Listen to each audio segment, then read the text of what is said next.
భారతదేశ స్వాతంత్ర్య రజతోత్సవ సందర్భంగా ఆయా రంగాలలో నిష్ణాతులైన ప్రముఖుల రచనలతో యువభారతి సాహితీ సాంస్కృతిక సంస్థ వెలయించిన 100 వ్యాసాల ఉద్గ్రంథం మహతి. అందులో శ్రీ కెవి రమణారెడ్డి గారి వ్యాసం తెలుగు సాహిత్యం మార్క్సిజం ప్రభావం. ఆ వ్యాసానికి ఇప్పుడు గళాన్ని అందిస్తున్నది డాక్టర్ శంబన్న నారాయణ రెడ్డి. స్వతంత్ర భరతవర్ష వాస్తవ్యుడా మానవుడు. అర్ధనగ్నంగా ఆకాశాన్నే కప్పుకొని నిండని కడుపుతో మండుతున్న కళ్ళతో ఇలా ఎంతకాలం ఇంకా నిలబడతాడా ప్రాణి? అతన్ని జాగ్రత్తగా చూడండి. స్వతంత్ర భారత పౌరుడు. అతని బాధ్యత వహిస్తామని అందరూ హామీ ఇవ్వండి. అతని యోగక్షేమాలకు అంతా పూచీపడండి. అతికించండి మళ్ళీ అతని ముఖానికి నవ్వు. స్వాతంత్ర్యం ఒక చాలా సున్నితమైన పువ్వు, చాలా వాడైన కత్తి, విలువైన వజ్రం. స్వాతంత్ర్యము తెచ్చే ఎన్నెన్నో బాధ్యతలు సామర్థ్యముతో నిర్వహిస్తామని సంకల్పం చెప్పుకుందాం. స్వాతంత్ర్యం వచ్చింది, సౌఖ్యము రాలేదు. మువ్వన్నెల జెండా పండుగ మూన్నాళ్ల ముచ్చటయింది. అంతేకాదు, ఇల్లు అలకగానే పండుగ కాదనే విషయం 1947 మొదలు 1972 వరకు స్వతంత్ర భరతవర్ష వాస్తవ్యులకు స్వానుభవానికి వస్తూనే ఉంది. కోటాను కోట్ల మంది మనుషుల ముఖాలకు సహజమైన నవ్వు ఇంకా అతుక్కోవలసే ఉంది. స్వాతంత్ర్యం రాజకీయాధికారాన్ని, ఆర్థికాధికారాన్ని సంఖ్యలో అల్పవర్గానికి మాత్రమే దఖలుపరిచింది. పాలకవర్గంలో వచ్చిన ఈ మార్పు పాలితులలో అట్టడుగు వరకు దిగబారేందుకు మరెన్ని రజతోత్సవాలు జరగాలో. ఈ కొరత, ఈ వెలితి మన స్వతంత్ర జీవనాన్ని మేడిపండుగా మారుస్తుందని, మార్క్సిస్ట్ ప్రభావానికి లోబడని బుద్ధిజీవులు కూడా అనుకోక తప్పలేదంటే మార్క్సిస్ట్ ప్రభావానికి లోనైన వాళ్ల మాట చెప్పడం ఎందుకు? కరిమింగింది వెలగపండు, కాదు కాదంటే పోనిండు. మన స్వతంత్రం మేడిపండు, మన దరిద్రం రాచపుండు.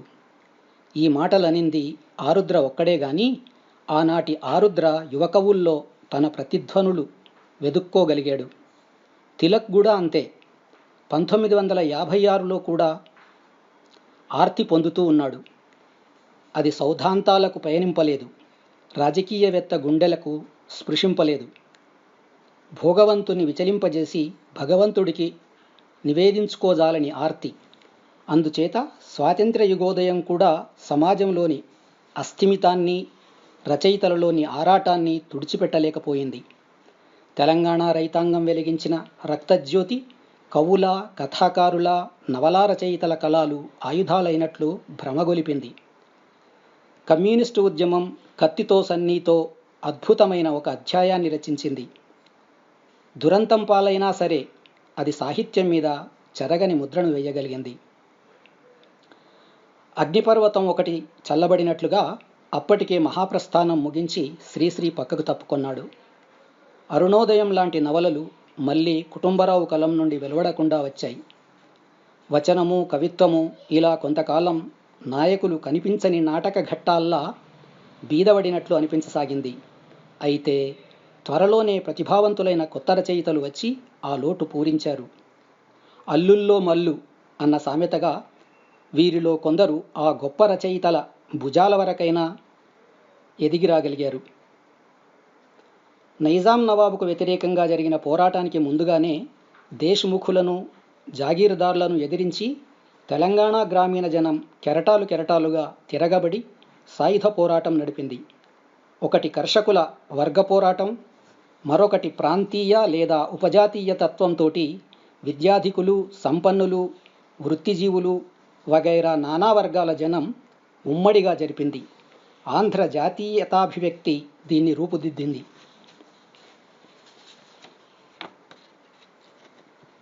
ఈ ఘర్షణ తెలుగు సాహిత్యానికి బాగా పనికి వచ్చింది.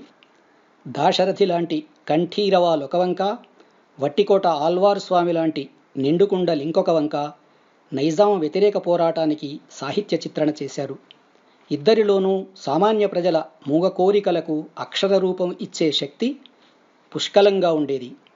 కవి కాబట్టి దాశరథిలో ఆర్భాటం, నాటికి నేటికీ ఎక్కువే. ఇది సహజం. పద్యాన్నైనా ఇష్టాధీనంగా పలికించగల శక్తి అతనిది. తాను ఉద్యమ కవి. ఆ ఉద్యమం వెనువెంటనే మరొక దశకు చేరుకొన్నప్పుడు కూడా ప్రారంభంలో దాశరథి రచనలు దానితోటి సమసించాయి కూడా.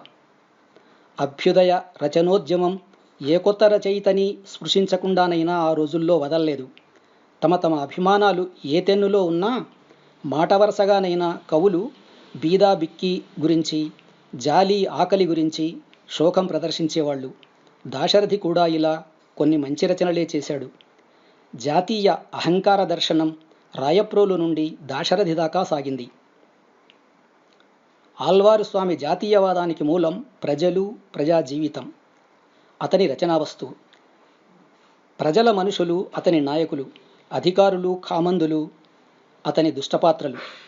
పోరాటం అతని రచనల్లోని కథాక్రమం. తాను మార్క్సిస్టో కాదో తెలియదు కానీ మార్క్సిజం ప్రభావం మాత్రం అతని భావలోకం మీద స్ఫుటంగా కనిపిస్తుంది. వాస్తవవాద దృక్పథం అతని ప్రజల మనిషి, గంగు వగైరా నవలలకు, గిర్దావరు రమణయ్య లాంటి కథలకు చాలా బలాన్ని బటువుని ఇస్తుంది. అప్పుడు వెలువడింది సంవిధాన చాతుర్యము నిండారుతూ ఆరుద్ర త్వమేవాహం. శ్రీశ్రీ పర్యవేక్షణలో మాత్రమే ఆరుద్ర కవిగా పెరిగి ఉంటే ఈ కావ్యం కొరకరాని కొయ్య అయి ఉండేది కాదు. విజయనగరంలో చాగంటి, నారాయణబాబు ప్లస్ శ్రీశ్రీ డిట్టో ఆరుద్ర స్థాపిద్దామనుకున్న స్వజేళజం అనే తెలుగు అధివాస్తవిక సాహిత్య సంప్రదాయం ఈ కావ్యాన్ని సోకింది. ఈవరకే నారాయణబాబు మార్క్స్ని ఫ్రాయిడ్ తోటి అనుసంధానించి ఉన్నాడు. యుద్ధం వచ్చి శ్రీశ్రీని ఆరుద్రని తన వెంట దేశాలు కాకపోయినా పలు ప్రాంతాలు తిప్పిన రోజుల్లో ఆరుద్ర తన బ్రేక్ఫాస్టులో సాల్వడోర్ డలీ వంటి చిత్రకారుల్ని, అనేక సర్రియలిస్టు రచయితల్ని నంజుకుంటూ వచ్చాడు. పట్టాభి చమత్కారాలను, శ్రీశ్రీ మిరియాలను నూరుతూ రంగరిస్తూ పోయాడు. వీటన్నింటికీ పుట్టిన అబ్బురపాటు కలిగించే బిడ్డ త్వమేవాహం. ఇందులో పైథాగరస్ సిద్ధాంతమేగాక కాలేజీలోనూ హైస్కూల్లోనూ ఇతరత్రాను తనకు తెలియవచ్చిన విజ్ఞాన శాస్త్ర విషయాలు కూడా పోగుబడ్డాయి. ధ్వజం కొన నిరంతర సమధర్మం చూస్తాం అనే ముక్తాయింపుతో ముగించడంలోనేగాక వేదనా శకలంలో నిర్వేదంగాక సామ్యవాదం సుదూర గగనతారగా నిలిచి ఊరిస్తుంది. భూమిపై దేవతల భూమి విహరించవలెనని, లేమిగలవారల కామితాలు తీరవలెనని కవి కోరుకుంటాడు. ఒక పునీతమైన నూతన వ్యవస్థ కోసం వామపక్ష విధానాలలో చరించమంటాడు. కవిగా జన్మించినప్పటి నుంచి ఆరుద్ర పోరాటాలకు, ఆరాటాలకు మనసయ్యాడు. సాదా అభ్యుదయ కవిలా ఎన్నో ప్రబోధ గేయాల్లాంటివి రాశాకనే తెలుగు మీరి త్వమేవాహం రచించడం జరిగింది. ఆరుద్ర హృదయం గురించి ఏ అనుమానం లేకపోవచ్చు కానీ అతని మేధస్సు చిత్రమైనది. అది యుక్తులమారిది. వైచిత్ర సిద్ధాంతం ముందుంచుకొని అది వెయ్యని గంతులంటూ లేవు. సంవిధానం అనే మేధ పరిశ్రమ కూడా ఆరుద్ర త్వమేవాహంతో బాటుగా సినీవాలిని కూడా హైబ్రోగా నిలుపుతున్నది. కవిత్వ లోకంలో ఎప్పటికప్పుడు మార్పు చెందే ఫేషన్లు ఆంధ్రీకృతం కావడానికి ఆరుద్ర చాలా వరకు బాధ్యుడు.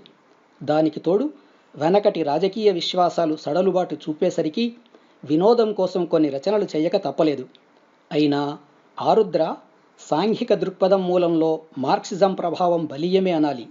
సినీవాలికి సామాన్యుడైన క్లార్క్ సూర్యారావు రోజువారీ బతుకు ఎలా కొడిగట్టి చివరికి ఆత్మహత్య ద్వారా ఎలా ఆరిపోయింది కథావస్తువైంది. ఆధునిక సంకీర్ణ నాగరికతకు జీవధాతువైన నగర జీవితంలోని అన్యవర్గ భావాలు సూర్యారావు మనస్సును తొలిచివేశాయి.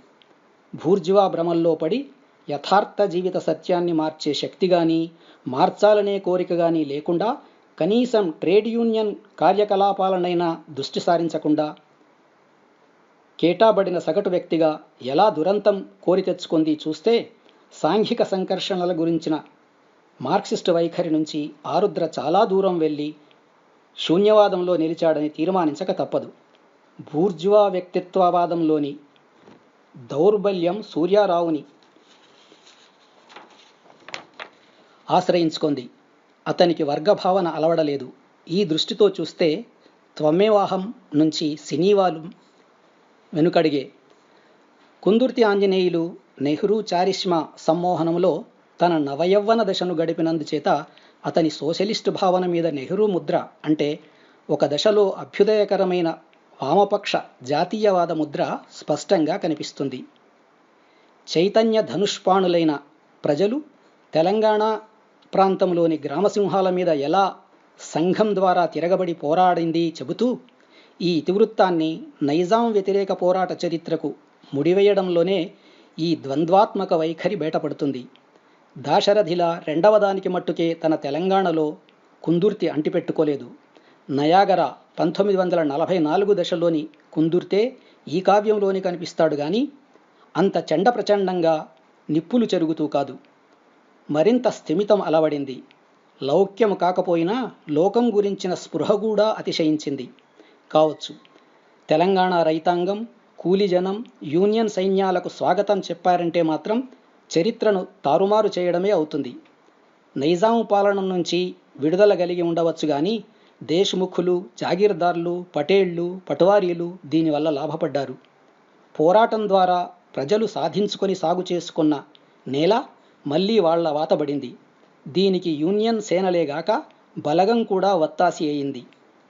తెలుగు జాతి మళ్లీ ఒకటిగా అతుక్కొంది. సరే, విశాలాంధ్రలో ప్రజారాజ్యం ఏర్పడవలసిందల్లా పోలీసు రాజ్యం ఏర్పడింది.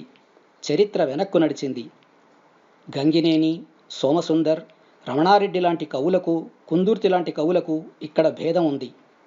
ఉదయిని, వజ్రాయుధం, అడవి లాంటి కావ్యాలు ప్రధానంగా సోషలిస్ట్ వైఖరికి అంకితమయ్యాయి. శ్రామిక జన అంతర్జాతీయత, మార్క్సిస్ట్ ప్రాపంచిక వైఖరి, వర్గ పోరాట దృక్పథం కొంతమేరకైనా ఈ రచనలను ప్రభావితం చేశాయి. బొల్లిముంత శివరామకృష్ణ రాసిన నవల మృత్యుంజయులు గాని, మహీధర రామ్మోహన్ రావు రథచక్రాలు, ఓనమాలు, కత్తుల వంతెన నవలలు, పొట్లపల్లి రామారావు వగైరాల కథలు ఈ కోవకు చెందినవే. మీతోనే ఉంటాను, మీతోనే వస్తాను, అడుగడుగునా మీకు అండగా నిలుస్తాను అంటూ ఎర్రజెండాతో అభేదం పొంది కమ్యూనిస్టు ఉద్యమంలో కూడా భాగస్థుడైన అనిశెట్టి సుబ్బారావు మొదటి నుంచి తన కవిత్వంలో జీవకారుణ్య దృక్పథాన్ని ప్రదర్శిస్తూ వచ్చాడు. ఇది శుష్కమైన హృదయవాదంగా పరిణమిస్తుందని గ్రహించలేదో, కవి అయినవాడు ప్రతి ఒక్కడూ విధిగా సెంటిమెంట్స్ను సమాదరించవలనని భావించాడో ఏమో గాని మొత్తానికి మెత్తదనానికి మెతకదనానికి సరిగా అంతరం గ్రహించలేకపోయాడు. నవ్య సాహిత్య పరిషత్తు తరఫు కవుల్లో నాయని ప్రభావం తన మీద బలంగా పడి ఉండబట్టి కూడా ఈ వైఖరి ఏర్పడి ఉంటుంది. పైగా సామాన్య వస్తువులను కూడా మిస్టిఫై చేసే ఒకలాంటి మార్మికవాదం ఇతని కవిత్వంలో ప్రకృతిని, భూమిని, తల్లిని పరతత్వంతోటి భావించడం కనిపిస్తుంది. మనిషిని మనిషిగా కాకుండా ఒక దేవతగానో, వట్టి ఆదర్శమూర్తిగానో చూపడం జరుగుతుంది. కాల్పనిక మనస్కత నుంచి అనిశెట్టి తప్పుకోలేకపోయాడు. కవి అన్నవాడికి భావుకత్వం అవసరమే గాని భావుకత్వము, కాల్పనికత ఒక్కటి మాత్రం కావు. వాస్తవ విషయపరమైన మార్క్సిస్ట్ దృక్పథం, దాని మూలకందమైన భౌతికవాదం వస్తువులను విశ్లేషించి చూపుతుంది గాని వాటిని ఆదర్శీకరించదు. సామరస్యాన్నే గాని సంఘర్షణను సుతరాము ఒప్పని కీర్తిశేషులు బాలగంగాధర్ తిలక్ అభ్యుదయ రచనోద్యమం ప్రభావం ఫలితంగానైనా సాంఘిక ప్రమేయాలను పట్టించుకొన్నాడు. అయితే తన తత్వం సిద్ధాంతాలకు, ఇజాలకు ఒదగదని, వాదాలకు, వివాదాలకు లొంగని వైయక్తిక తత్వం, దాని పరమావధి అందం, ఆనందం. జీవితాన్ని సుఖంగా, సౌందర్యమయంగా, సంతృప్తిగా అనుభవానికి తెచ్చుకోగోరే కవి కాబట్టి తిలక్ తెలుగు కవులలో విశిష్ట వ్యక్తిగా కనిపిస్తాడు. కరుణాభరణుడు కాగోరాడు. అయితే జీవితంలోని వికారం, విషాదం తిలకును కూడా సంచలింపజేయకపోలేదు. సంఘ దుస్థితి అతన్ని కదిలించి కన్నీరుగా కరిగించకపోలేదు. వీటికి తాను చూపిన పరిష్కారం హృదయ సంస్కారం మాత్రమే. సంఘ సమస్యలకు వైయక్తిక పరిష్కారం సరైన పరిష్కారం కాదు. జీవిత యాథార్థ్యం తిలక్ నిరసననే నోచుకొన్నదనడం కూడా నిజం కాదు. ఎందుకంటే ఏరికోరి జాతీయవాదాన్నే తిలక్ వరించాడు. అందులోనూ నెహ్రూ తత్వం, నెహ్రూ వ్యక్తిత్వం తిలక్కు బాగా ఇష్టం. అయినా అతనిది ప్రధానంగా స్వప్నలోకం.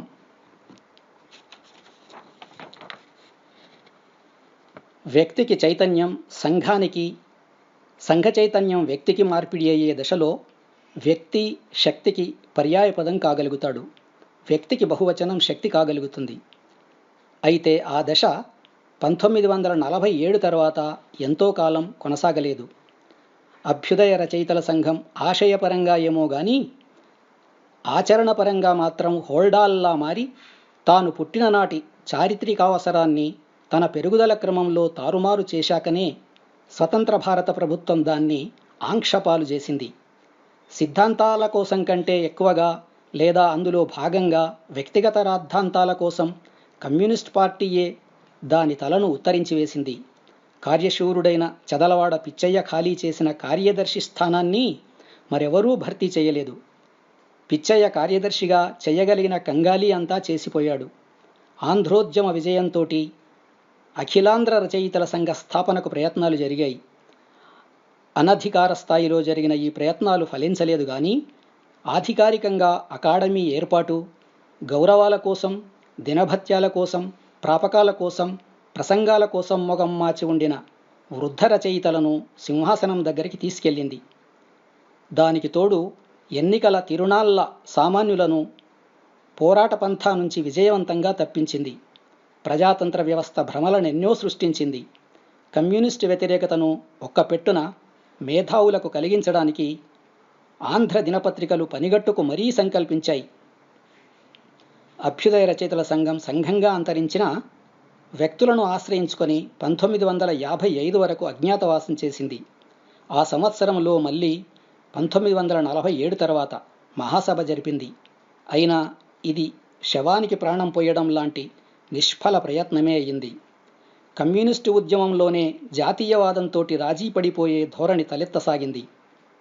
ప్రజా సమీకరణకు బదులు పార్లమెంటరీ పద్ధతులకు విప్లవాశయం గల పార్టీయే పూనుకోక తప్పనంతగా జాతీయ బూర్జువా వర్గం తన అధికారాన్ని గట్టిగా స్థాపించుకుంది. ఈ కొత్త చారిత్రక దశలో రచయితలుగా కలం పట్టిన యువకులకు మార్క్సిస్టు దృక్పథం కాదు గదా, సామాజిక భావన కూడా లేకుండా పోయింది. పాశ్చాత్య యువలోకంలో పటమరించిన మనోవికారాలు నాటి దుస్తుల్లో మన కుర్రకారును కూడా సోకాయి. ఇజం అంటేనే ఉలికిపాటు మొదలైంది. నిబద్ధత దాస్యంగా గణనకు వచ్చింది. ఆరుద్ర లాంటి రచయితలు కూడా ప్రజాతంత్రం వైపు మొగ్గు చూపారు. పార్టీలకు, ఇజాలకు తాళికులు కాకుండా విశృంఖలంగానైనా సరే, స్వతంత్రంగా వెలయాలిగానైనా సరే కాకుండా దాసి తమ భావాలను బలాదూరుగా చరింపజేయడం అనేకుల్లో మొదలయ్యింది. అయితే మార్క్సిస్ట్ తత్వ ప్రభావం తెలుగు సాహిత్యం మీద పూర్తిగా ఈ దశలో కూడా పడకుండా ఉండలేదు. ఇలా అనడానికి గజ్జల మల్లారెడ్డి దూషక విదూషక గేయాలేగాక బడితకర్రల్లాంటి సి విజయలక్ష్మి కావ్యాలు పనికి వస్తున్నాయి. 10 మంది ముందుకు రాకపోయినా రాచమల్లు రామచంద్రారెడ్డి కథలు అలసిన గుండెలు సంసార పరిధిలోకి కన్నీళ్లను, వాటి వెనుకనున్న అక్రమాలను ప్రదర్శించాయి. అంతకంటే ఎన్నో రెట్లు శక్తిమంతంగా రాచకొండ విశ్వనాథ శాస్త్రి కథలు జీవితంలోని కర్కశత్వాన్ని, గొప్పవారి తప్పుడు పనుల్ని, పనిబాటల వారి అలగా మాటల తెగింపుని చిత్రించాయి. ప్రకృతిలోనూ మానవ ప్రకృతిలోనూ అణువణువునా కనిపించే అక్రమం, ఆదిమ ప్రవృత్తిలో నిండారిన స్వార్థం, సమిష్టి జీవిత రంగాలలో జరిగే అనుక్షణ సంఘర్షణ, వీటిని ఇంత గొప్పగా ఘనంగా చిత్రించగలిగిన రచయిత మరొకడు లేడన్నంతగా విశ్వనాథ శాస్త్రి రాయగలిగాడు. అప్పటి వరకు పరిచితమైన కథారూపాన్ని వధించాడు. తెలుగు కథ ఆకృతిని, అంతస్తుని విప్లవీకరించాడు. కాళీపట్నం రామారావు విశ్వనాథ శాస్త్రిలాగా గడుసరిగాడు కానీ సామాజిక వాస్తవాన్ని రామారావులా విశ్వనాథ శాస్త్రి కూడా సవివరంగా, సూక్ష్మాంశ సహితంగా, నిండుగా, నిబ్బరంగా చిత్రించలేదు. పైగా రామారావులా విశ్వనాథ శాస్త్రికి గ్రామీణ జీవిత వృక్ష మూలాలు తెలియవేమో. విశ్వనాథ శాస్త్రి దాదాపు అన్నీ నగర జీవిత శాఖ నుండి కుల్లి లేదా మగ్గి రాలిపోయిన పళ్ళు. అయినా వీటిలో ఇంకా చెడని కండనే ఆయన పైకెత్తి చూపుతాడు. మిగిలి ఉన్న మానవీయతను ఉజ్వల వర్ణాలతో ప్రదర్శిస్తాడు. వ్యక్తుల సంఘర్షణకు గల సాంఘిక రూపాలను, పాత్రల వ్యక్తిత్వానికి ఏ లోటు రానియకుండానే బహుమెళకువగా సూచించగలుగుతాడు. మార్క్సిజం సిద్ధాంతాలు వల్లెవేయవలసిన పని రచయితకి లేదు. కావలసింది జీవిత వాస్తవాన్ని చైతన్యవంతంగా అవగాహన చేసుకొని సాహిత్య రూపంగా లోకానికి అందివ్వటమే.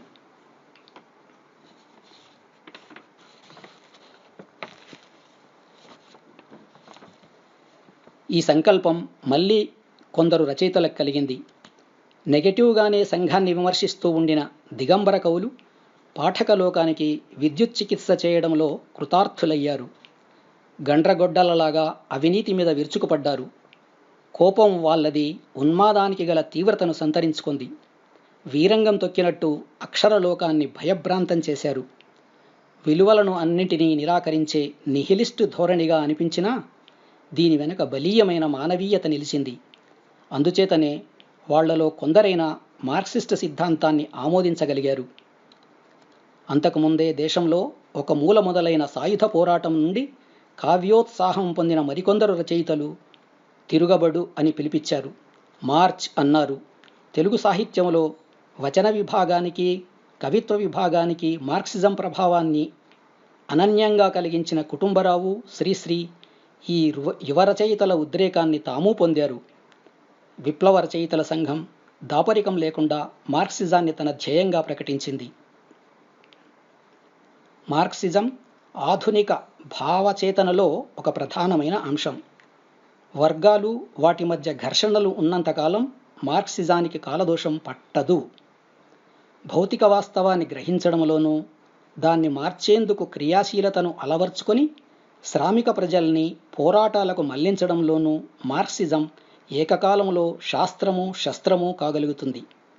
దాన్ని కళలకు అన్వయించడానికి సిద్ధాంతాన్ని గురితెరిగి ఉంటే మంచిది. సిద్ధాంత పరిజ్ఞానం లేకున్నా సాహిత్యములో ప్రజావైఖరి, వాస్తవవాద దృక్పథం ఉంటే గుడ్డిలో మెల్ల.